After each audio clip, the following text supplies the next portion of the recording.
Sorry একটু rough চালানো লাগছে। সমস্যা নেই। অভ্যাস আছে। মানে 1 মিনিট বইলা 7 মিনিট লাগাই দিছেন, এটাই বল। সরি ভাইয়া। তুমি রিকোয়েস্ট দিছিলা রাফা প্লাজা। দীপ্ত আসসালামু আলাইকুম, hello happy people, welcome to another new video. আশা করি সবাই ভালো এবং সুস্থ আছেন। আলহামদুলিল্লাহ আমিও ভালো আছি। ভাই, আগে যখন কোনো কাজকাম করতাম না, মনে অনেক শান্তি আসিল। সারাদিন টোটো কোম্পানির মতো ঘুরে বেড়াইতাম, কোনো টেনশনও আসিল না।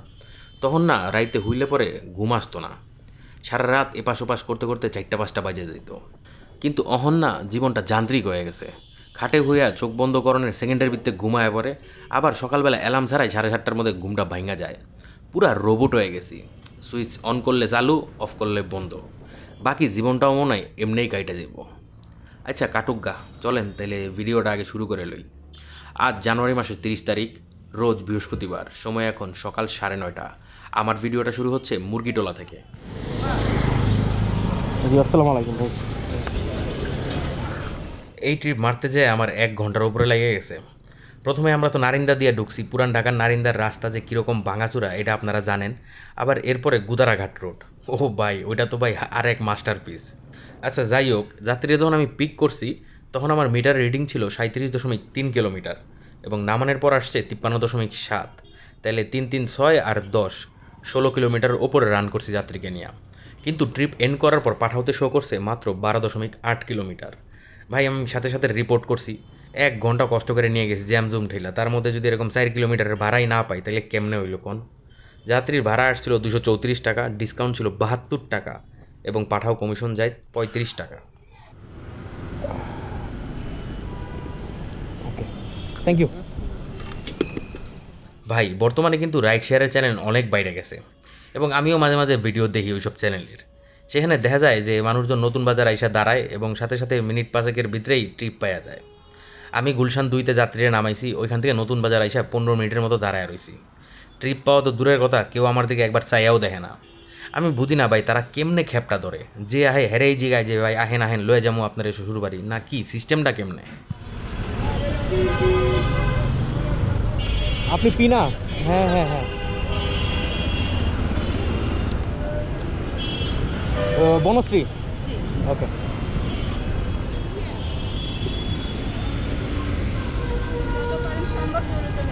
হ্যাঁ হ্যাঁ উঠেন। নতুন বাজার থেকে অধৈর্য হয়ে যখন চলে যেতেছিলাম তখনই নূরের চালার গলির মুখ থেকে রিকোয়েস্ট আসছে, যাত্রীর গন্তব্য হলো বনশ্রী। যাত্রীর ভাড়া আসছিল 98 এবং পাঠাও কমিশন যায় 17 টাকা।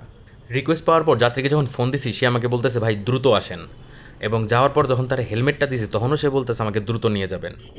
আমি ভাই অনেক তাড়াতাড়ি নিয়ে গেছি তারে, কোনো জায়গায় না থামি নাই। রাস্তায় প্রচুর পরিমাণে জ্যাম ছিল, আর সেই জ্যাম ঠেলা তারে মাত্র 14 মিনিটে আমি নামায় দিছি বনশ্রীতে। এটা পসিবল হয়েছে শুধুমাত্র তার সিটিং পজিশনের কারণে।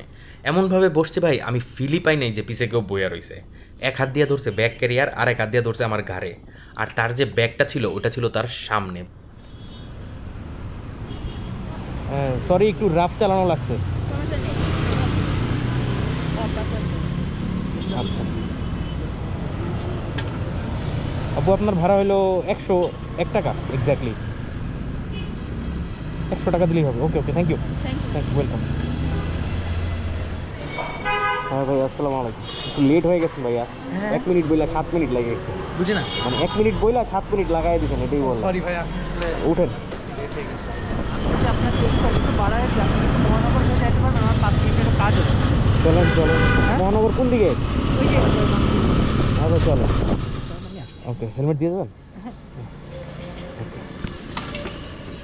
এরপরের রিকোয়েস্ট পাইছি 11:20-এ।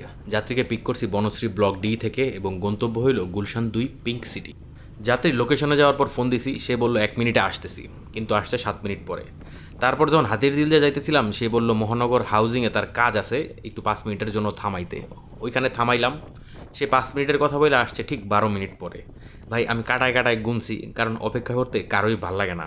প্রত্যেকটা মিনিট মনে হইতেছিল এক একটা ঘন্টা। নামার পর ওনার ভাড়া আসছিল 132 টাকা, পাঠাও কমিশন যায় 15 টাকা। কিন্তু ভাই উনি যে পরিমাণে ভাড়া দিছে আমার পুরা যতক্ষণ সময় অপেক্ষা করছি পোষায় গেছে। ভাই 132। হ্যাঁ হ্যাঁ 200 কি ঠিকঠাক আছে?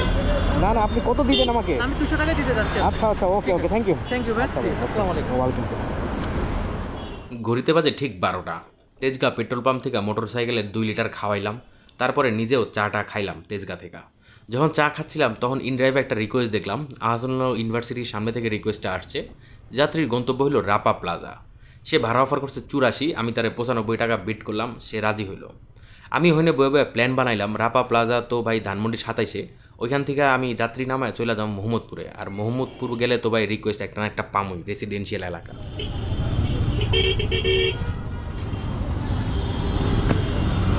তুমি রিকোয়েস্ট দিছিলা রাপা প্লাজা? দীপ্ত ভাই, আরে ভাই আপনি কি যে চিনছেন? না, দেখেন আমি কই কেডাই রিকোয়েস্ট দিলাম, আমি ভাবতেছি রাপা প্লাজা যাবো, আরে ওই দোকানে যাই একটু ঘুরা মুনি। চলো চলো। Feel so good with you man.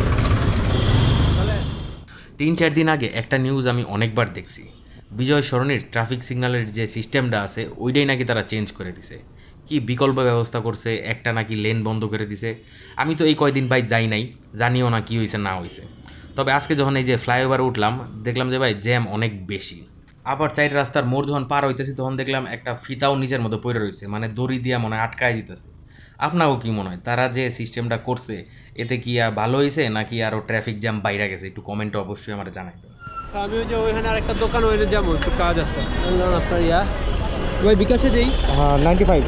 আমি স্টাডি দিই নাই রাইট, এখন স্টার্ট। এই ইন্টারভিউ এত প্যারা নাই।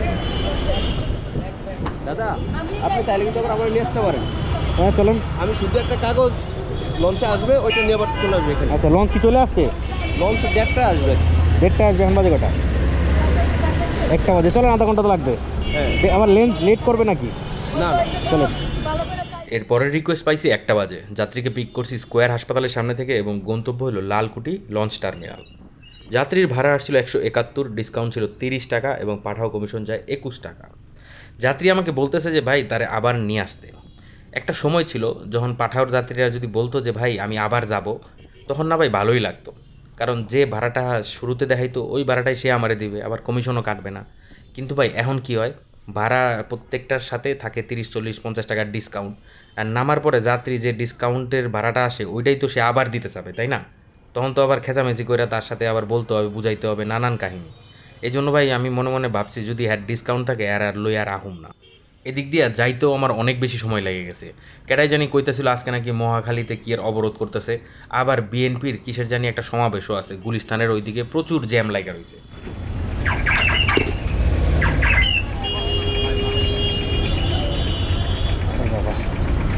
আনতি নাই? না বাবা।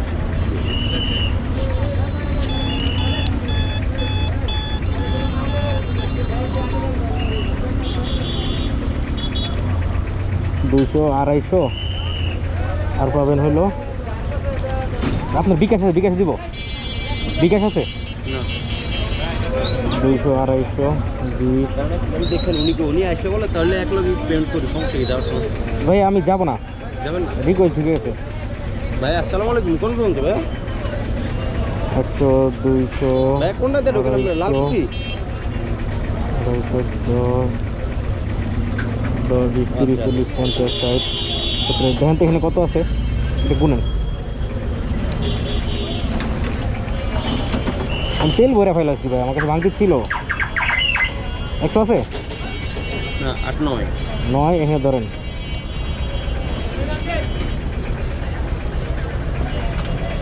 আড়াইশো আর 100, 350। ওকে ভাইয়া, ধন্যবাদ। হ্যাঁ জি জি হ্যাঁ, সাউন্ড।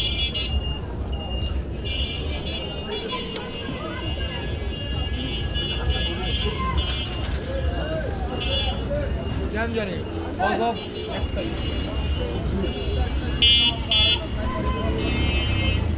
স্টার্ট হইতেছে না, স্টার্ট না দিলে তো ভাই ভাড়া উঠবে না।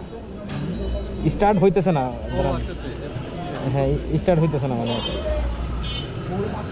যে সিমের নেটওয়ার্ক ওইটা দিয়ে আপনারা ফোন দিছি তো এই জন্য এই যে স্টার্ট। এই রিকোয়েস্টটা আসে 1:55-তে। ভাই রিকোয়েস্টটা আমি ধরতাম না, খালি দেখলাম যে 3 কিলোমিটার রাস্তা ভাড়া দেয়াইতেছে 91 টাকা। এই লোভে লোভে ধরছি, ভাবছি যাত্রী নামায় দিয়া উড়াল দিয়ে আয় পড়ুম বাসায়। আর ভাই উড়ালটা দিমুই বা কেমনে, আমরা তো রাইড শেয়ার করি মোটর সাইকেল দিয়া, আলাদিনের জাদুর গালিচা দিয়া না। গুলিস্তান পর্যন্ত পার হইতেই আধা ঘন্টার উপরে সময় লেগে গেছে।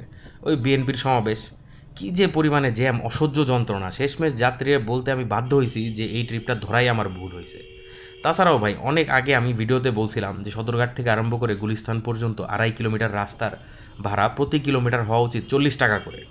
কারণ ভাই অন্যান্য জায়গায় যে পরিমাণ জ্যাম বা ঝামেলা থাকে, এই সব জায়গায় কিন্তু তার চেয়ে 3-4 গুণ বেশি থাকে। আমাদের অনেক বেশি স্ট্রেস হয়, অনেক প্যারা নিতে হয়। কোম্পানিরা যে কবে বুঝবো এটা। যাত্রীর ভাড়া আসছিল 101, ডিসকাউন্ট ছিল 21 টাকা, পাঠাও কমিশন যায় 8 টাকা। যাত্রীর আমারে দেওয়ার কথা 84 এবং শেষমেশ সে 16 টাকা বাড়াই দিয়ে গেল। হেও বুঝছে যে ভাই অনেক জ্যাম, অনেক প্যারা।